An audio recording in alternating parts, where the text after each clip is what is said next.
ரஞ்சினி, ஒரு வகையில உனக்கு இந்த பதவி பாதுகாப்பானதா இருக்கும்னு நான் நினைக்கிறேன். சொல்லப்போனா ஒரு வகையில உன் ஃபேமிலிக்கு இது ரொம்ப உதவியா இருக்கும். அவங்களுக்காக தான் இந்த யூனிஃபார்மே நான் திரும்ப போட்டிருக்கேன். தப்பு இல்ல, எல்லாரும் யாரோ சிலருக்காக தான் வாழ வேண்டியிருக்கு. ஸ்ரீதர், சிவாக்கா எப்படி இருக்கா? பேசாம அவளை சென்னைக்கு கூட்டிட்டு வந்துருங்களேன். அப்பப்போ நினைச்சுக்குவேன். ஆனா இதுல யோசிக்கிறதுக்கு என்ன இருக்கு ஸ்ரீதர்? சென்னையில நிறைய ஹாஸ்பிட்டல்ஸ் இருக்கு, பெரிய பெரிய டாக்டர்ஸ் எல்லாம் இருக்காங்க. ஒருவேளை இந்த இடமாற்றம் அவளுக்கு யூஸ்ஃபுல்லா இருக்கும் இல்லையா? மறக்காதீங்க ஸ்ரீதர், சிவாக்காவுக்கு சுயநினைவு திரும்பி வரணும். அவளுக்கு ஏன் இப்படி ஆச்சு? ஏதாவது காரணம் இருக்கா? என்ன நடந்தது? கண்டிப்பா இது நமக்கு தெரிஞ்சுதான் ஆகணும். என்ன கண்டுபிடிச்சு என்ன ஆக போகுது? என் வாழ்க்கை இப்படிதானே ஆயிப்போச்சு. No Sridhar, please don't lose hope. கண்டிப்பா சிவாக்கா பழைய மாதிரியா ஆயிடுவா, எனக்கு தோணுது. தயவு செஞ்சு நான் சொல்றதை கேளுங்க. அவளை சென்னைக்கு கூட்டிட்டு வந்து அவளுக்கு ட்ரீட்மெண்ட் கொடுக்க ஆரம்பிங்க.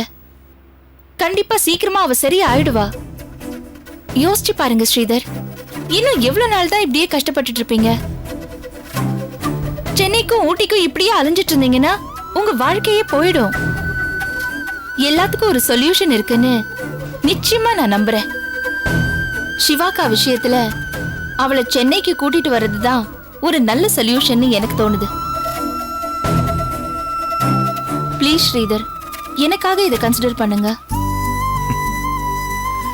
செய்றேன் ரஞ்சினி. அசிஸ்டன்ட் கமிஷனர் சொன்னதுக்கு அப்புறமா கேட்காம இருக்க முடியுமா? அப்படியே செய்றேன். தேங்க்யூ. சரி, நான் வரட்டா? சாரி, என்ன சாப்பிடுறீங்க சொல்லுங்க. நோ, நான் வீட்டுக்கு தான் போறேன். ஒண்ணும் வேண்டாம். நோ, ஃபர்ஸ்ட் டைம் இங்க வந்திருக்கீங்க, ஏதாவது சாப்பிட்டு தான் போகணும். ஐ order juice. Hello, 2 apple juice கொண்டு வாங்க.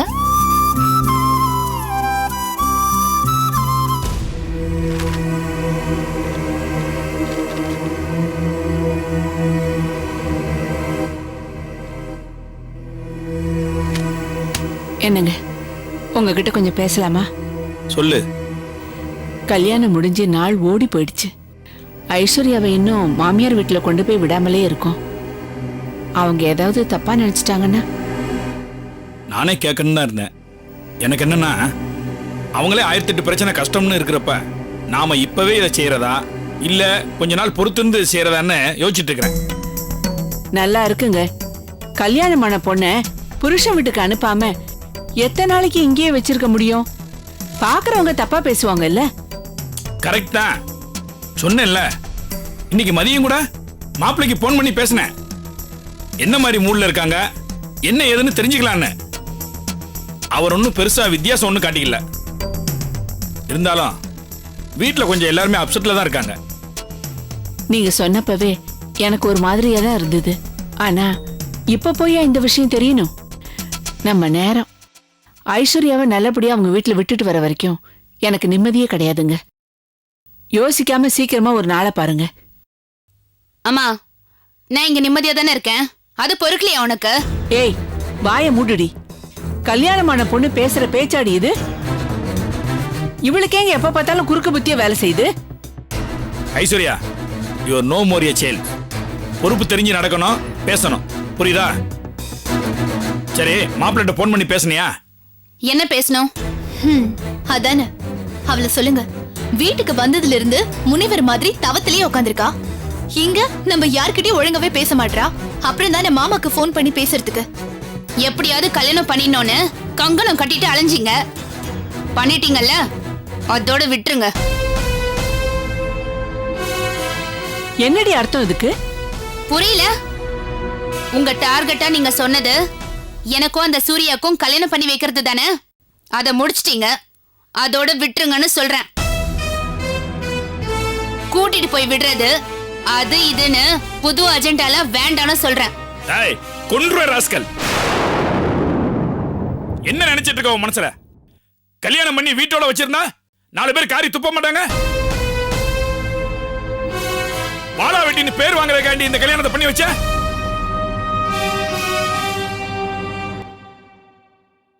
இவளை சமாளிக்க என்னால முடியாதுங்க. நீங்க உடனே ஒரு நாளை பாருங்க.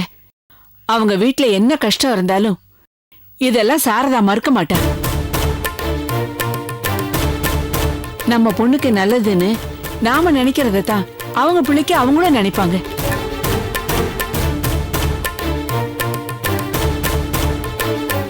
சரி, அப்போ ஒண்ணு பண்ணுவோம். நாளைக்கு அமாவாசை, ரொம்ப நல்ல நாள். நாளைக்கே ஐஸ்வர்யாவை அவங்க வீட்டுல கூட்டு கொண்டு போய் விட்டு வந்துருவோம். சரிங்க. செய்யுங்கப்பா, முதல்ல அதுக்கான வழியை பாருங்க. மாமியார் வீட்டுக்கு போனாதான் இவெல்லாம் உருப்பிடுவா. இல்லனா எப்ப பாரு ஏடா குடமா பேசிட்டு உங்களை டென்ஷன் பண்ணிட்டு இருக்கிற எல்லாரையும் மூடட் பண்ணிட்டு இருப்பா. அப்போ நான் இங்க இருக்கிறது உங்க எல்லாருக்குமே கஷ்டமா இருக்குல்ல? அதெல்லாம் இல்லடா கண்ணன்னு, நான் ஒன்னும் நடிக்க மாட்டேன் ஐஸ்வர்யா. கஷ்டமா தான் இருக்கும். கல்யாணத்துக்கு முன்னாடி பொண்ணு வீட்டுல இல்லைன்னா கஷ்டம். கல்யாணம் ஆயிட்டா அவ புருஷன் வீட்டுல இல்லாத ஒவ்வொரு நிமிஷமும் பெத்தவங்களுக்கு டென்ஷன் தான். நாளைக்கு உனக்கு ஒரு பொண்ணு பிறந்து அவளை கட்டி கொடுக்கறப்பதான் அதோட அருமை உனக்கு புரியும். என்னங்க, அப்போ நாளைக்கே அவளை கொண்டு போய் அவங்க வீட்டுல விட்டுட்டு வந்துடலாமா? இதுல உனக்கு என்ன டவுட்? முதல்ல போய் காலண்டர் எடுத்துட்டு வா. நாளைக்கு எப்ப ராகு காலன்னு மட்டும் பாரு. முடிஞ்ச உடனே கிளம்பலாம். போ.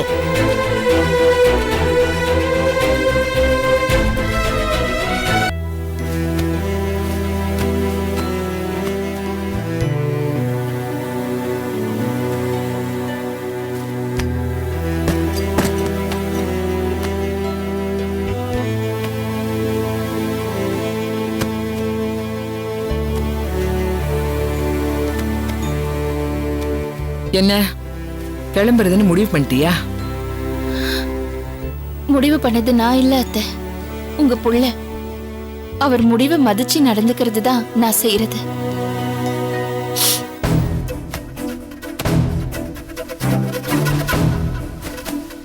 முரளி, நான் உன்னை ரொம்ப நம்பினேன்டா. அதான் நான் பண்ண பெரிய தப்பு. உன்னை ஒருத்தனை ஒழுங்கா வளர்த்தா மத்தவங்கள நீ பொறுப்பா பாத்துப்பேனே நான் நினைச்சேன். தகப்பன் இல்லாத வீட்ல எல்லாருடைய சுமையும் இறக்கிறதுக்கு உன் தோள் எப்பவுமே தயாரா இருக்கும்னு நினைச்சேன்டா. கேவலம் உன்னால உன் பொண்டாட்டிய கூட வச்சு காப்பாத்த முடியாம போச்சுல்ல. நீங்க என்ன தப்பா புரிஞ்சிட்டு இருக்கீங்க. எல்லாரோட நல்லதுக்காக தான் நான் இந்த மாதிரி ஒரு முடிவு எடுத்தேன். வாய மூடு. நீ பேசுறது கேட்கறதுக்கு எனக்கே அருவருப்பா இருக்கு. எதுடா நல்லது எங்களுக்கு? வாழ வந்த பொண்ண வீட்டை விட்டு வெளியே அமிச்சிட்டு நாங்க மட்டும் நல்லா இருந்தா போதும்னு நினைக்க சொல்றியா? அது சுயநலம் கூட இல்லடா, அதுக்கு மேல ஒரு நோய் உன்னை புடிச்சு ஆட்டுது. அதனாலதான் இப்படி எல்லாம் பேசிட்டு இருக்க. அண்ணா, எங்களை பத்தி நீ கவலைப்படாத. எங்க வாழ்க்கையை நாங்க பாத்துக்கிறோம். இப்ப கூட என் வேலையை நான் ரிசைன் பண்ணிட்டு தான் வந்திருக்கேன். அதுக்கு வேற எந்த காரணமும் இல்ல. எனக்கு அந்த வேலை பிடிக்கல, அவ்வளவுதான். இதை எப்படி வீட்டுல சொல்றதுன்னு யோசிச்சுக்கிட்டு இருந்தேன். அப்பதான் மது எனக்கு ஃபோன் பண்ணா. அவளும் வேலையை ரிசைன் பண்ணிட்டாலாம். எனக்கு ரொம்ப ஷாக்கா இருந்துச்சு. அப்புறம் யோசிச்சு பார்த்தேன், நம்ம வீட்டில் உள்ள எல்லாருக்குமே கொஞ்சம் ரெஸ்டும் மாற்றமும் தேவை, அவ்வளவுதான். மற்றபடி நீ சொல்ற மாதிரிலாம் இல்ல. நீ சொல்றத நாங்க கேட்டோம், எங்க எல்லாருக்குமே நிம்மதி இல்லாம போயிடும். டேய், மது கூட போன்ல இந்த விஷயம் என்கிட்ட சொன்னா. அப்போ இந்த வேலை இல்லைன்னா என்னடி, வேற ஏதாவது வேலை பாத்துக்கலான்னு தைரியமா அவகிட்ட பதில் சொன்னேன். ஏன் தெரியுமா? இவங்க சம்பாதிச்ச காசுல இந்த வீட்டுல என்னைக்குமே அடுப்பு எரிஞ்சது இல்ல. என் மூத்த புள்ள இருக்கா, என் மருமக இருக்கா, எனக்கு எந்த குறையும் இல்லைன்னு மனசுக்குள்ள ஒரு கர்வம் இருந்துச்சுடா. ஆனா இப்ப சொல்றேன், ரஞ்சனி இந்த வீட்டுல இல்லைன்னா அடுத்த நிமிஷம் நான் இங்க இருக்க மாட்டேன். அத்தை, அப்படி எல்லாம் சொல்லாதீங்க. என் மேல இருக்கிற வெறுப்புல அவர் அப்படி சொல்லல. உங்க எல்லார் மேலயும் இருக்கிற பாசத்தினாலதான் அவர் அப்படி சொன்னாரு. நீ சும்மா இருமா. நியாயம் அநியாயம் தெரியாத அளவுக்கு என் புத்தி ஒன்னும் கெட்டு போகல. ஒரு காலத்துல நானும் அப்படி இருந்தவதான். உனக்கு குழந்தை பிறக்கலன்னே பேசாத பேச்சு எல்லாம் பேசினவதான். நான் இல்லைன்னு சொல்லல. ஆனா உலகத்துல குறை இல்லாத மனுஷங்க யார் இருக்காங்க? இவ இந்த குடும்பத்தை தாங்குன்னு தாங்குவானே, இவரை நான் மலையா நம்பினேன். அதுக்கு என் புத்திய நான் தான் செருப்பால அடிச்சுக்கணும். பொண்டாட்டிய வெளியே போன்னு வெக்கம் கேட்டு போய் பேசிருக்கான் பாரு. நாளைக்கு எங்களையும் இதே மாதிரி பேச மாட்டான்னு என்ன நிச்சயம்? அம்மா ஒரு நிமிஷம். நீங்க அந்த பேச்சை எடுத்ததால இப்ப நான் உங்ககிட்ட ஒண்ணு சொல்றேன். நீங்க நினைக்கிற மாதிரி அண்ணி ஒண்ணும் மலடி இல்ல. மது, நீங்க சுமாருங்க நீ பேசாத. எத்தனை நாளைக்கு தான் இப்படி மறைச்சிட்டு இருப்பீங்க? அம்மா, அன்னைக்கு குழந்தை பெத்துக்கிறதுக்கு எல்லா தகுதியும் இருக்குன்னு டெஸ்ட் பண்ணி டாக்டர் எப்பவோ சொல்லிட்டாங்க.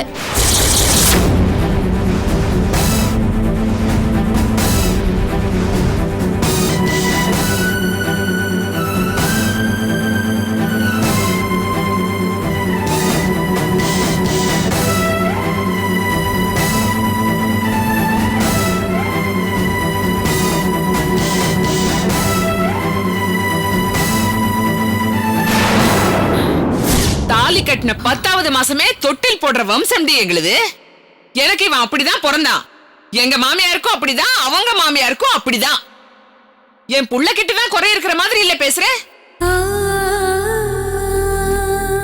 சத்தியமா இல்லாத, நீங்க என்ன தப்பா புரிஞ்சிட்டு இருக்கீங்க. யாரு? நானா உன்னை தப்பா புரிஞ்சுகிட்டேன்? உன்னை சரியா புரிஞ்சுகிட்ட ஒரே ஜென்மம் நான் தாண்டி. அம்மா என்னம்மா? போடா, செக்கப்புக்கு போ, டெஸ்டுக்கு போ. எனக்கு குழந்தை பிறக்கலே, சோதனை பண்ணிக்க வந்தேன்னே ஊரை கூட்டி மைக்கு வச்சு சொல்லு.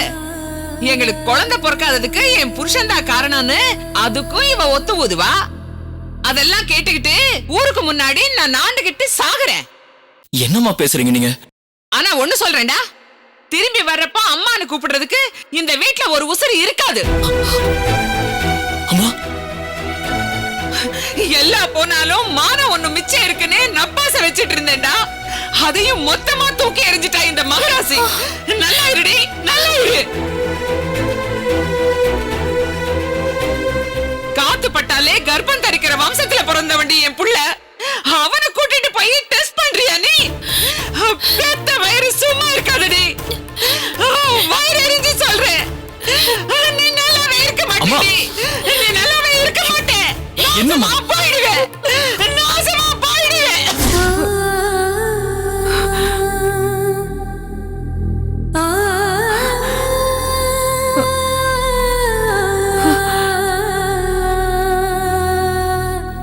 அம்மா, தப்பு அண்ணன் மேல மட்டும் இல்லம்மா. இந்த வீட்டுல யார் தப்பு பண்ணாலும் வீட்டோட நிம்மதி போயிடக்கூடாதுன்னு அந்த பழிய அண்ணி அவங்க தலைமையில போட்டுக்கிறாங்கம்மா. என்னடா சொல்ற? ஏண்டா எல்லாத்தையும் என்கிட்ட மறைச்சிங்க? ரஞ்சினி, ஏம்மா என்கிட்ட இருந்து மறைச்ச? சின்ன பசங்க, இவங்களுக்கு தெரிஞ்ச உண்மை கூட எனக்கு சொல்லாம போயிட்டியே.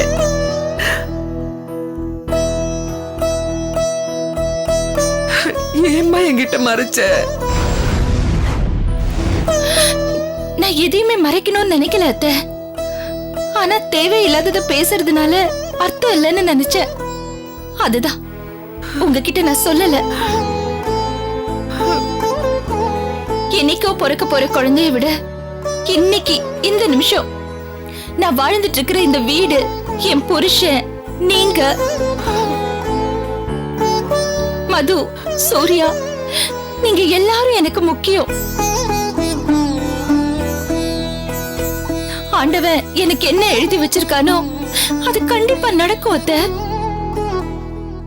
எனக்கு குழந்தை இல்லைன்னு நான் இப்பெல்லாம் நினைக்கிறதே இல்ல.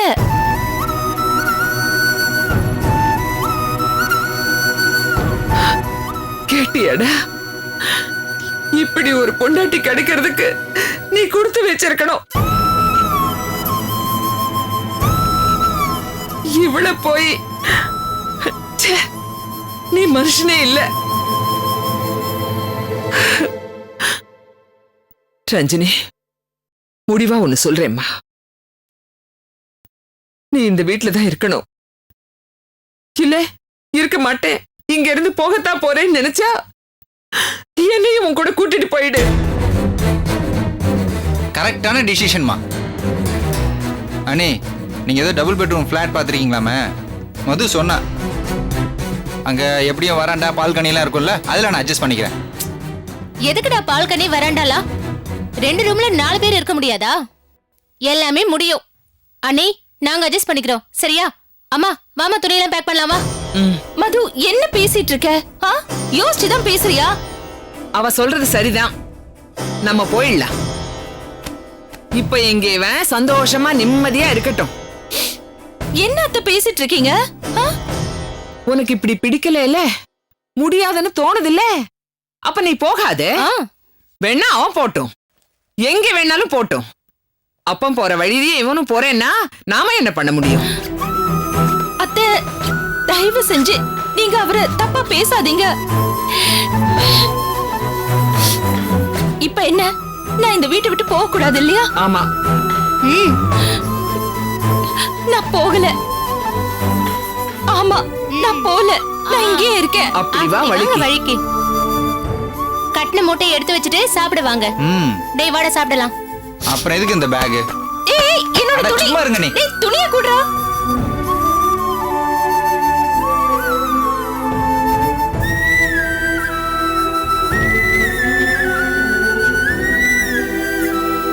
ரஞ்சினி, அவ ரொம்ப குழப்பத்துல இருக்கா.